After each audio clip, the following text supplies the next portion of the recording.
Such an injustice to be completely innocent of anything wrong. I mean, done nothing wrong, got on the witness stand, told the jury the truth, and yet now finds himself found liable in connection with a wrongful death that he had absolutely nothing to do with. I've never had that happen to me before. I hope it never happens again, because it's not a very good feeling of seeing that happen. The fact is, Adam Shacknai is not going to give up. Adam and his lawyers are going to pursue a very aggressive appeal, and we are completely confident that at the end of the day, this case will be reversed and Adam Shacknai will be exonerated, and once and for all, it will be behind him. And in fact, I've asked Adam to, if he would, to make a couple comments here today, so I'm going to step aside, but then I'm willing to answer questions if you want. Adam? I forgot to say exonerated again. I've already been exonerated once after investigation.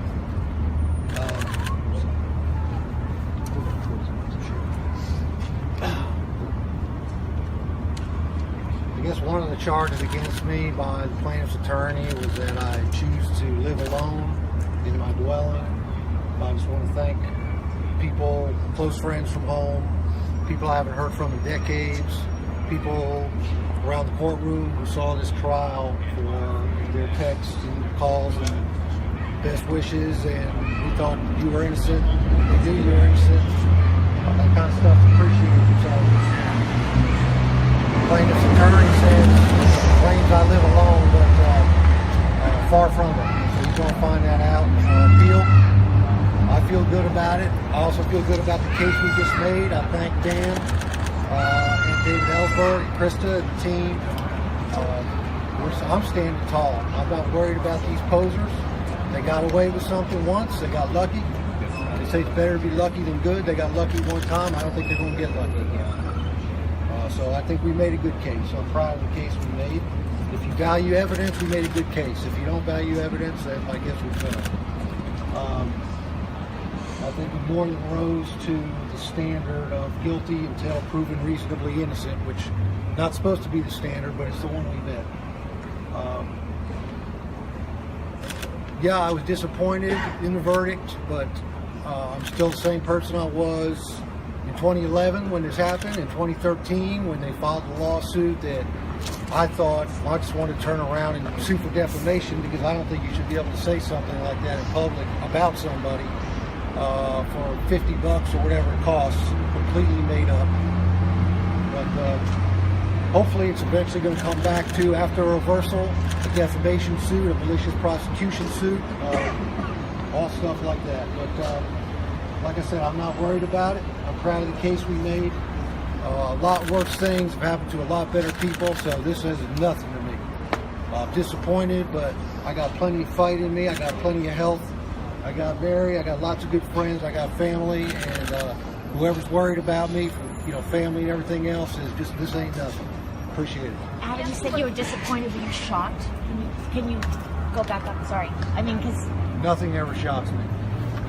I will. I don't know if any of you have any questions. Does anyone have any questions? I'll answer them. If yes. not, How concerned are you that the family still wants to charge Adam criminally, that they want the sheriffs to reopen the case? well, that is not a concern.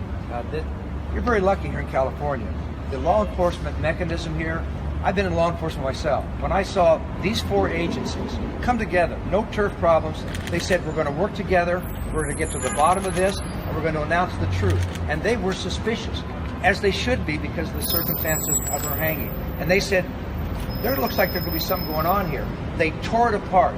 They did more DNA and forensic evidence than I've seen in any case in America I've been involved in. And they stood up as honest law enforcement people and said, Adam Shacknai did not do it. She committed suicide.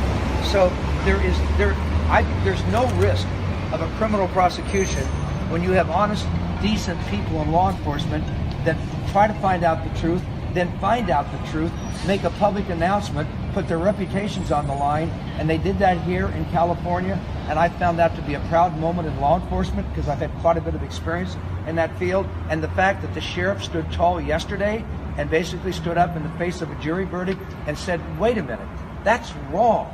That's simply wrong. There is no evidence that this man did anything whatsoever, and now because a jury verdict comes in, doesn't mean it's going to change the facts or change our approach. So I am not concerned at all because I have great confidence in the law enforcement machinery here in San Diego. There was a second But if statement it did, put out. I guarantee I wouldn't be the least bit worried about it, because I wasn't worried about it when it happened. The police did an honest job. After all this happening, I don't know they'll ever do one again, but they did that time, and I really appreciated what they did. At the same time, I was extra cooperative, and it came through that I didn't do anything, and I tried to help them as much as I can, and to do so in the future. But like I said, I don't think it's going to happen, but if it did, that's fine. Dan, a second statement came out from the Sheriff's Department saying, first one said, we stand by our comprehensive investigation. The second one said we'd be open to look at any new evidence and to talk to the Zahau family if that's necessary. Could you respond and look over there? Absolutely right. There's absolutely no question. I'm proud of the Sheriff's Office here, and I'm not from here. I mean, the fact that the Sheriff's Office said if there's something that happened in this trial that the Zahau family came up with new evidence that we did not know about, please walk into our office and share it with us, because we are never going to be closed-minded about this. I think that's what responsible law enforcement should do. I don't think law enforcement should ever close their eyes if there's any new evidence. Now, I happen to know, since I sat through a 6-week trial, I don't think there's a single speck of new evidence that law enforcement did not know about. In fact, a great deal of this trial was part of presenting evidence from law enforcement. But the fact that the sheriff has stood up and invited the Zahau family to walk through the door and to present evidence, I thought was an admirable thing on his part, and it spoke volumes about the quality of that office. What do you think it was that swayed the jury? You're saying there's no evidence at all. Why do you think the jury reaches a verdict? Well, I actually don't know. I mean, I guess that's a question. It's a fair question. I had someone from the media the other day come up and say to me, you know, I had always believed it was going the other way against you until I heard the evidence. I changed my mind. And I thought, there's someone that's followed this case for 4 years that made a decision that what they heard in the courtrooms mattered to them. One of the things I've wanted to have happen is for a trial to take place and let the media itself, because you're responsible, intelligent, hardworking folks, and you make your own judgments. There was no evidence presented that Adam Shacknai had anything to do with this death. I mean, none. And I think most people reached that conclusion watching the trial, some of whom thought differently before. Why this jury reached its verdict? We have a jury system. I obviously have no way to know the answer to your question. Keep in mind that the workload of the Sheriff's Department is going to increase when this so-called new evidence comes in, which I don't think there'll be any, but I'd welcome any real new evidence. But just like the girl who said she was with me or something that night up on the internet, and they have to track that down. I was actually even asked about it in my deposition.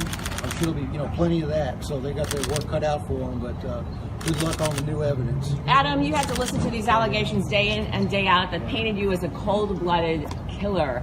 How did this affect you personally, and are you angry about that? Well, by the way, I don't necessarily want Adam to be standing up here being pelted with questions, but I talked about that in my closing I argument. was mortified by it. But no, you go on, Adam. Go ahead. Look, I talked about that in closing. I didn't appreciate it either. I told the jury in closing argument, you want to walk in this man's shoes for the last 4.5 years when every person you meet might believe you're a stone-cold, depraved killer and it's sexually depraved. That's the allegations. I said, how would you like to walk through his shoes in his life and have to face all that? And that's what the great tragedy of this case has been. When the Zahau family admitted on the witness stand that they originally charged 3 different people with participating in this murder, Dina Shacknai, Nina Romano, and Adam Shacknai, and admitted they had no evidence when they said they did, and they manipulated the system. When they admitted that, then came out and then dismissed the other 2, and then told the jury in front of, in this case, the reason we kept Adam in is because we had thought that Dina was the brains of the murder and found out she had nothing to do with it. But then we found out that Adam actually was smart, so we decided to keep him in the case. And I believe that keeping somebody in a case charged with allegations of murder because somebody thought they were smart, that is a gross abuse of the process. What Let kind me of just say, let me just say Adam? this about, I've been living with, horrible false accusations, and yeah, they bother me, but I'll say this, the people I come in contact with, be it friends, co-workers, acquaintances, strangers, it's very gratifying to know that I've never come across one who thought for a second that I had anything to do with it. And yeah, it bothers me, but it doesn't bother anybody else because they know me and they see me for what I am. Mary, do you have anything to say? Do you want to say anything now? Because you've been through a lot as well. Although, by the way, can I just say, come here, Mary. Here's what happened in this trial. I heard the lawyers get up and say Adam's a weird guy because Adam had some kind of mysterious girlfriend and they never got married and they didn't socialize with anybody. And so I told Adam, why don't we just bring Mary here? Because maybe you ought to get to know Mary. Mary, by the way, is one of the most normal, decent, caring people. She walks into the courtroom and sat there for 6 weeks. So we're going to have stereotypes in life. Two people who live how many blocks apart decide not to get married, but enjoy their lives. They love Memphis. They socialize in Memphis. They have all kinds of friends. They're as normal as anybody I've ever met in my life, but they decided not to get married, so maybe Adam should be charged with murder. That just doesn't ring true in America to me. And so that's why Mary came here, because I was going to put Mary on the stand if I could think of something for her to testify to that's relevant, because I knew the jury would love her. And the fact is, she came here and she sat here because I wanted to explode the myth that Adam is some kind of weird guy, when in fact, this man has had the same job for 30 years. He's lived in the same city for 30 years, and he's got about as normal a life as anyone can have, and this whole thing was wrong. Thanks, y'all. Have a nice day. Can you just tell us how you're doing? Can you just, can you just walk up to the mic and tell us how Well, obviously it's been very hard.